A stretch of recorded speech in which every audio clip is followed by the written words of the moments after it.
pumayag po kayo na makulong si Senator Marcoleta na hindi naririnig ng bansa na karamihan kung hindi tayo lahat ay sumisigaw ng We Are One, okay lang po. Pagkatapos po ni Senator Marcoleta, isa-isay na po kami. Dalawa na po ang nawawala sa kasamaan namin. Sinasabihan na si Senator Bongo, lalabas na warrant mo. So 21 na lang. Sinasabihan na si Senator Marcoleta, ikaw na susunod ngayong linggo to. Ilan na lang yon? 4, 20 na lang. Sabi ng ombudsman, maaring 2, 3 senador. 13 na po sila. So yun yung hangarin, nasa 13, pwede na nila convict ang isang impeachable na officer. Simula po ng ating pagkabata, simula po tayo inamulat, tinuturuan po tayo na sa higit sa lahat mahalin ang Panginoon, hindi po ba? At pagkatapos po tayong turuan na mahalin ang Panginoon, ang sinasabi sa atin, mahalin ang ating kapwa. Pero dahil lubusan nagmamahal ang Pilipino, pag may gumagawa ng masama, minsan sobra ang ating patawad. Minsan paulit-ulit na ang pagnanakaw, okay din na. Sobra na po ang ginagawa, tiisin na lang natin. Ako'y naniniwala po na kailangan hate is challenged with love. Make no mistake po, tayo lahat naniniwala, una ang Panginoon, mahalin ang kapwa, magalit tayo sa kasalanan, hate the sin, not the sinner. Ako'y naniniwala, we fight hate with love. Pero ako'y naniniwala, ang Diyos natin ay Diyos ng hustisya. Hindi po ba, mga kababayan? Nung SONA, halos 1 taon na nakalipas, malapit na po, ilang linggo na lang po SONA. Ang sabi po ng ating mahal na Pangulo ay, mahiya naman kayo!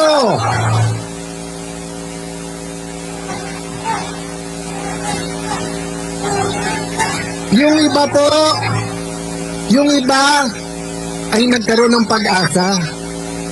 Hoy, finally, after 3 years, yung bali-balita sa kalye na 20% na, 25% na, 30% na, 40% na ninanakaw, umabot na rin hanggang Malacanang ang balita.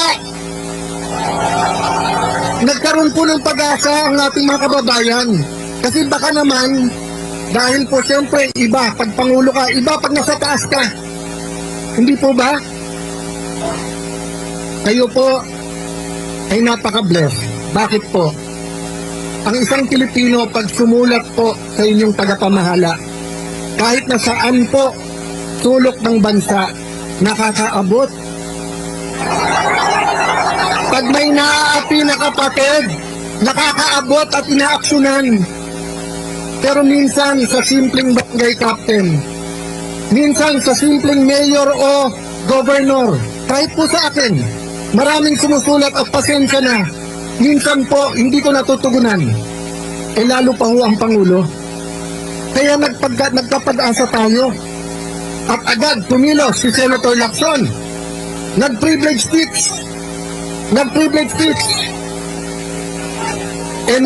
Nag-hearing na si Senator Marcoleta noon. Sabi ko kay Senator Marcoleta, Sir, bawal mag-privilege speech kapag ka hini-hearing na. Dapat sa hearing. Mabait po si Senator Marcoleta. Sabi niya, aangal ba? Hindi. Baka naman makatulong sa atin. So nagkaisa kami sa minority noon. Sige, kahit na bawal ang ginagawa, kung makakatulong sa bansa, kung mahanap ang magnanakaw, kung ang kadiliman ay mabibigyan ng ilaw, okay na. Nag-speech po siya. Na-reveal yung mga ghost. Pagkatapos sinabi, 400 yung ghost, 1,000 na yung ghost. Ang daming in-expose. And then pinalitan si Senator Marcoleta. Nung pinalitan si Senator Marcoleta, ang mastermind ay senador na lang. Nawala na po lahat ng iba. Nawala na sa departamento, nawala yung secretaries, nawala yung congressman, nawala po yung napakalaking tao na kung siya po ay nagpagalaw nitong lahat. Pero sabihin nyo, kapatid na Alan, biased eh. Hindi po. Si Ombudsman Boying Remulla mismo nagsabing meron mastermind. Sabi po ni Ombudsman, meron mastermind. Ano po ang sabi? Ano po sabi ni Senator Lacson? Walang mastermind. So mga kapatid, malinaw na malinaw po na ang unang nagbigay ng pag-asa sa atin na Pangulo mismong sabing mahiya naman kayo.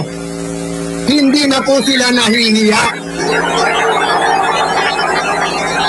Sa totoo lang po, kawalang hiyan na ang ginagawa. February 4 po, ipepwesto po namin si Senator Legarda bilang Senate President. 30 minutes before 3 o'clock, tumahimik ang buong Senado. Bakit po? Nagtawagan na galing sa mga tax na opisina at sinabi sa mga senador, hindi na kayo makukulong, bawiin nyo lang pirma nyo. Huwag niyong papalitan si Tito Soto. Yan po ay recorded, yan po ay alam ni Jinggoy Estrada, yan po isisiwalat niya sa tamang panahon. Ang sabi po sa amin, wag lang si Loren, wag lang si Loren. Hindi na namin tinanong bakit. Sabi ni Loren Legarda, Alan, anak ko lumalaban eh. So baka yun ang dahilan. Pero okay lang, Alan. Okay lang, sinabi niya sa amin lahat. Magtiis tayo, magtrabaho, pero sabihin natin, wala nang lokohan. Walang lokohan sa flood control, walang lokohan sa tsa-tsa, walang lokohan dito sa datating na impeachment. Ano po nangyari? Araw-araw pa bago-bago, sasabihin ni Senator Lacson, walang report. Tapos may report. Tapos may mastermind. Hindi, kasama na. Hindi kasama si Romualdez, kasama si Romualdez. Tapos, nung sinabi ng isang witness, eto yung mga sekretary, nag-deliver. Lumabas po, di ba? Yung mga Marines. O, ano sabi ni Senator Lacson? Sabi niya, hindi nag-deliver, pero hindi sa Malacanang. Kasi Senator Lacson naging witness na rin. Paano po siya naging witness? Yun po ang inalma namin. Kaya nung Mayo 11, dumating po si Senator Bato. Alam niyo po ba, Lunes yon? Sabado, tumawag siya sa akin. Sabi niya, Alan, panay checkpoint na, hindi na ako makakarating. Wala rin naman yung isa. Hindi ko nasasabihin kayo sa sino. Sabi ko, kuya, yung isang yon pang 14, pang 13 ka. Sabi niya, ganun ba? Sige, pagdadasal ko. Alam niyo po, nung sinabi niyang pagdadasal ko, naramdaman ko. Naramdaman ko na hindi yun yung parang, may pag-asa ba? May pag-asa. Pero tingin mo walang pag-asa. Hindi yung parang, boss, laban, pagdasal natin. Hindi po. Naramdaman ko yung sincerity, ipagdadasal ko. Lunes ng umaga, alas 10 ng umaga tumatawag. Sabi ko, Sen, kung dadating ka, Alan, hindi Sen, gusto ko lang malaman mo kung dadating ka. Eto, Sen, makinig ka. Sabi ko, ano yun kuya? Nandito na ako, sunduin mo na ako. So, napagdasal niya at alam niya ang tamang gagawin. Akalain po ba namin? Puno na ng NBI ang Senado. Mahigit 20 operatives na sa loob na po ng Senado nakakalat na. Mismong pong si President Tory Aquino nung nagkaroon ng kudeta, mismong Senate President niya na si Senate President Salonga, hindi pinayagan na kunin si Senator Enrile, former Senate President Enrile sa loob. Pinayagan mag-privilege speech muna tapos nag-surrender. Kahit na naniniwala sa panahon na yon na walang kasong rebellion complex with murder. Ngayon naman po may bagong kaso, plunder complex with campaign donation. Kung pandarambong po ang pag-accept ng campaign donation, hindi po bribery ha, iba po yung bribery. Yung may tatakbo, may kailangang kontrata, eto. Wala pong kailangan na kontrata po, yung mga nag-donate kay Kuya Dante. Wala po. Kung yun po ay plunder, baka kalahati po ng mga nanunungkulan sa gobyerno ay sama-sama na dapat makulong dahil sa mga donasyon.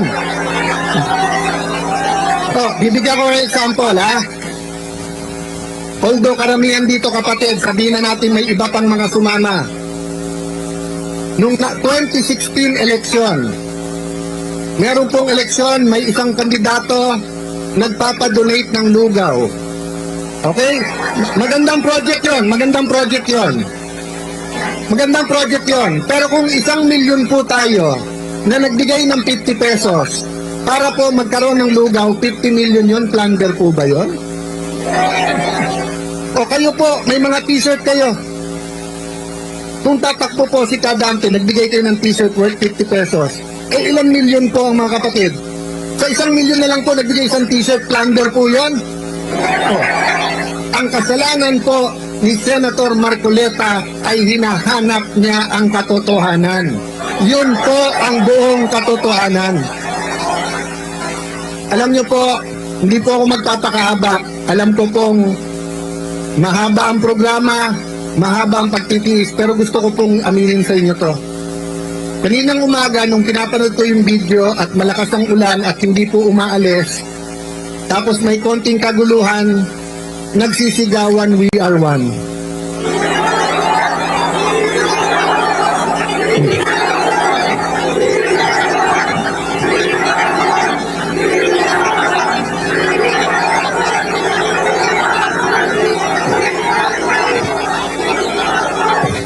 Aaminin ko po sa inyo, naiiyak po ako habang pinapanood ko yung video. Alam niyo po bakit ako naiiyak? 15 anyos po, nandito ako sa EDSA. Maka-Marcos po ako eh. Nung bata po ako. Assemblyman po ang tatay ko, 4 lang silang nanalo sa Metro Manila. Nung grade 5, grade 6 kami po. 3 lang ang suntukan. Pareho kayo ng crush, Crispa Toyota o Marcos Aquino. Yun lang po, yung suntukan sa amin. Linggo-linggo, yun lang 3 ang pinagkakasuntukan. Inuunahan mo ako sa crush ko, mas pogi ka, ako, Crispa ako, Toyota yung mga klase ko, o kaya, wala pang Hinebra nun, Toyota pa nun, o kaya, Aquino o Marcos. Pero dumating po ang panahon na kailangan sabihin, tama na. Tama na. Tama na. Tama na. Diba?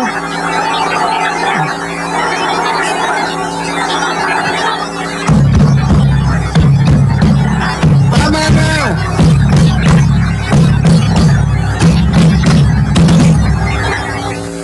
Noong 2023, halos 1 trilyong piso ang DPWH. Ang flood control mahigit 300 milyon. Ang maintenance ng roads, unang beses, 1/3 din ng budget, mahigit din 300 milyon. Usually, 70% ng budget ay bagong kalye, bagong tulay, bagong building. First time po noong 2023.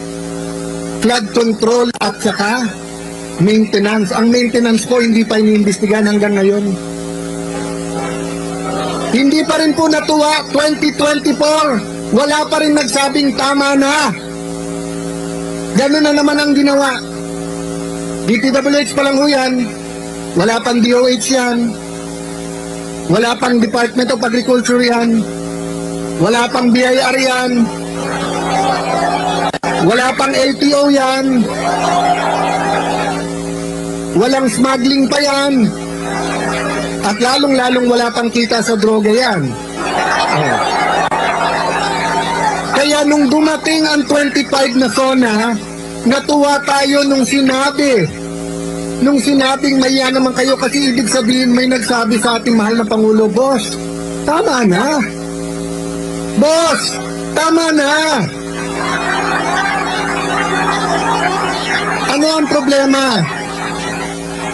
Ang problema, nung natutukoy na ni Senator Marcoleta kung sino mastermind, nasabihan si Ping Lacson, tama na, nalalaman na kung sinong ano.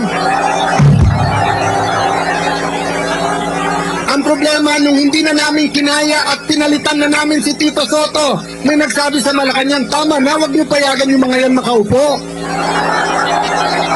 Sabi nila, tama na, litisin na. Tama na, litisin na ang ating Vice President.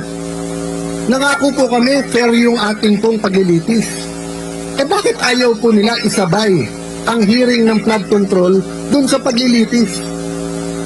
Selective justice. Diba? Kung sino lang po ang gusto nila. So ang ibig sabihin po, gusto natin maging malapit tayo sa hustisya. So sa malayo, ang ginagawa nila parang malapit. Pero pag tinutukan mo sa malapit, malayo. Malayo po ang ginagawa nilang hustisya. Kanina po papunta dito, we are one. Pangarap ko at dasal ko para sa atin lahat. Sana po, maging Katoliko, maging born again, maging Muslim, maging kapatid sa Iglesia ni Cristo, maging Bisaya, maging Kapampangan, Bicolano, maging bata, maging matanda. Bilang Pilipino, nakasigaw tayo. We are one. We are one. We are one.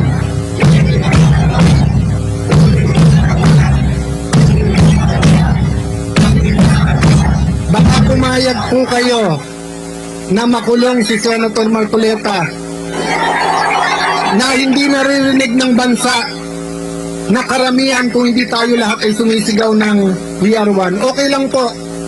Pagkatapos po ni Senator Marcoleta, isa-isay na po kami. Kasi ngayon,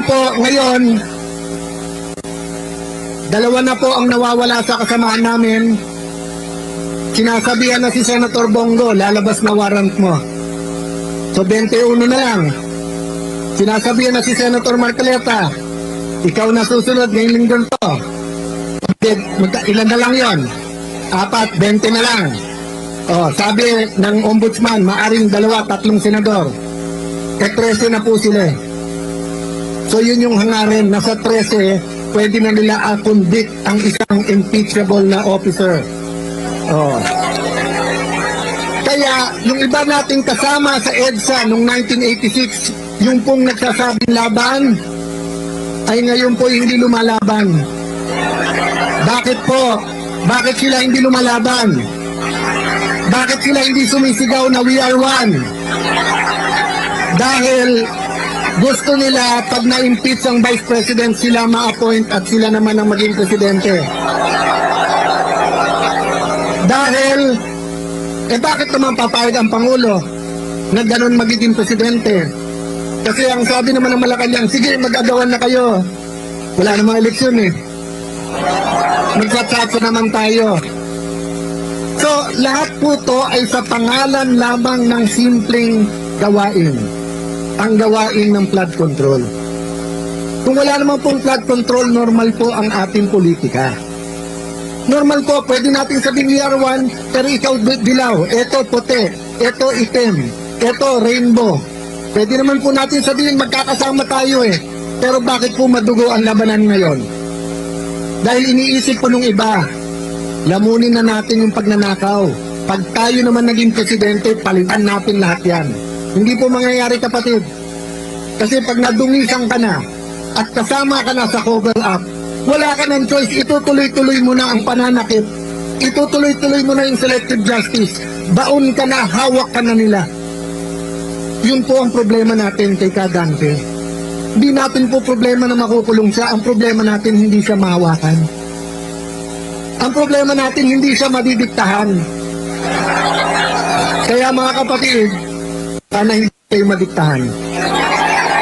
At sana po, yung mga nakikinig sa kanilang mga bahay, yung mga nanonood, pagdasal nyo po yung nangyayari ngayon. Kung may konti kayong oras at pamasahe, pumunta na rin po kayo dito dahil welcome po kayong lahat. Welcome po kayong lahat. Welcome po kayong lahat.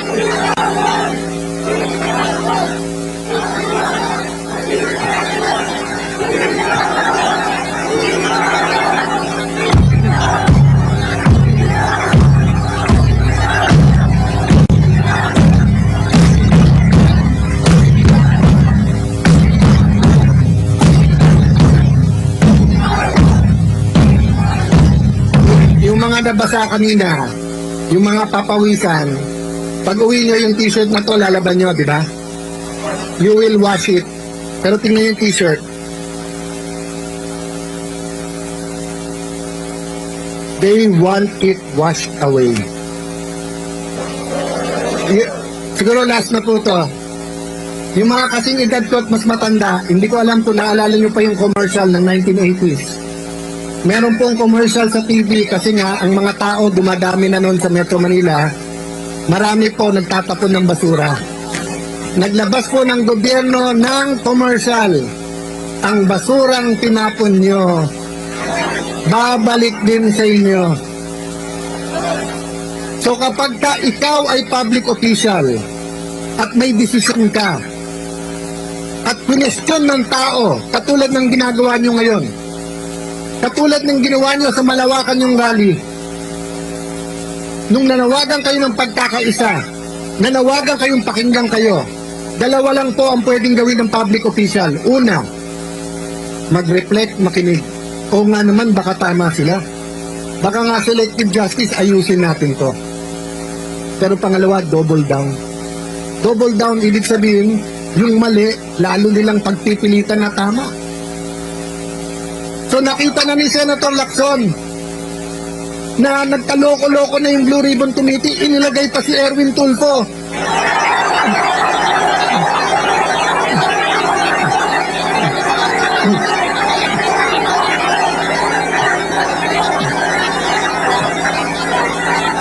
Tapos sabi ni Erwin Tulfo, nung siya po ay pinagbintangan ng 18 ex-Marines, huwag kayong mag-alala mga kababayan. Hindi po ako, si Senator Pangilinan ang maghihiring. Pagkatapos naging 13 na sila. Ano po ang sabi ni Senator Erwin? Ang buhay ba natin ay iikot na lang sa flood control?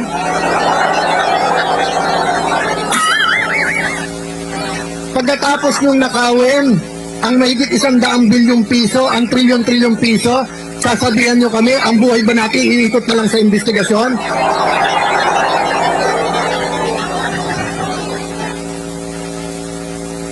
Pero hindi pa ako natuwa dun eh. Huwag na tayo mag-imbestiga. Pero lahat ng manggugulo, ikulong natin yan. Si Marcoleta ang kulit, ikulong natin yan. So, kaya po tayo nandito. Wala pong pupuntahan itong ginagawa natin. Mga kapatid, tingin niyo po ba nagbago na? Ay, okay lang kung pagkatapos ng 1 year at sinabi, mahiya naman kayo, kung nahiya na lahat, di dapat nagrarally tayo dito para magpasalamat. Pero ang katotohanan po, tuloy pa rin naman ang korupsyon. Ang katotohanan naman namimili. Ikaw, very good ka, ikaw umamin ka, ikaw magsoli ka. Sila na lang nagtuturok. Wala na pong daan para sa katotohanan. Sabi nila, hinaharang natin ang daan. Oo, bakit? Hinarang nyo na yung daan ng hustisya. Di harangin naman namin ang EDSA. Ang sabi nyo, napeperwisyo ang traffic. Totoo po yun. At pasensya na po ang mga napeperwisyo sa traffic. Pero yung gutom araw-araw, dahil ninakaw ng gobyerno ang pera, hindi ba kayo napeperwisyo? Yung nawawalan ng trabaho, hindi ba kayo napeperwisyo? Huwag nyo po kaming, iwanan ko po sa inyo mga kapatid, huwag nyo po kaming alalahanin. Si Jinggoy Estrada, si Senator Bato, si Senator Legarda na hindi nakaupong unang Senate President na babae, si Senator Amy Marcos na kung saan dapat na-enjoy niya ang pagbabalik ng Marcos sa Malacanang, pero pinili ni Amy lumaban kasama natin. Si Senator Pia na ang kanyang pinaglalaban, pamilya, anak, kababaihan. Pero isipin niyo po, kung hindi pa niya sinundo yung 18 Marines, hindi pa papasukin sa Senado. Si Senator Padilla, na nilalait nila, kulang daw sa kalaman. Pero siya po, malinis ang puso at nung sinabi nandyan ang Marines, kahit po sino humarang, hindi pwede papapasukin namin. So huwag niyo po kaming alalahanin, desidido po kami lumaban. alalahanin niyo po inyong mga anak. Kasi kung ano tinanim natin ng 1986, kung ano tinanim natin ng 1992, kung ano tinanim natin ng 1998, EDSA 1, EDSA 2, EDSA 3 ba, naalala niyo pa? Oh. Kung ano tinanim po natin, yan ang ating anihin. So mga kapatid, yung inyong paninindigan today, peaceful rally ha, peaceful rally po. Kanina, pagkatapos sigaw yun yung VR1, sumisigaw po din. Walang manggugulo, maayos lahat, di ba? Ang mga polis, mahal natin sila, ginagawa nila trabaho. Pero sabi sa konstitusyon, ang pinakamataas, hindi presidente, ang pinakamataas sa isang demokrasi ay ang taong bayan. Sabi ng iba, huwag niyo idamay ang Diyos. Hindi po nakalagay sa konstitusyon with the aid of the Almighty. Sabi po sa konstitusyon, tayo'y maka-Diyos. So mga kapatid, tuwing sisigaw kayo ng We Are One, sana maalala ng bawat Pilipino, anuman ang ating edad, anuman ang ating kakayanan, anuman ang ating trabaho, anuman ang ating sport, anuman ang ating kapansanan, anuman ang ating religion, sana dumating ang araw na lahat ng Pilipino ay pwedeng sumigaw ng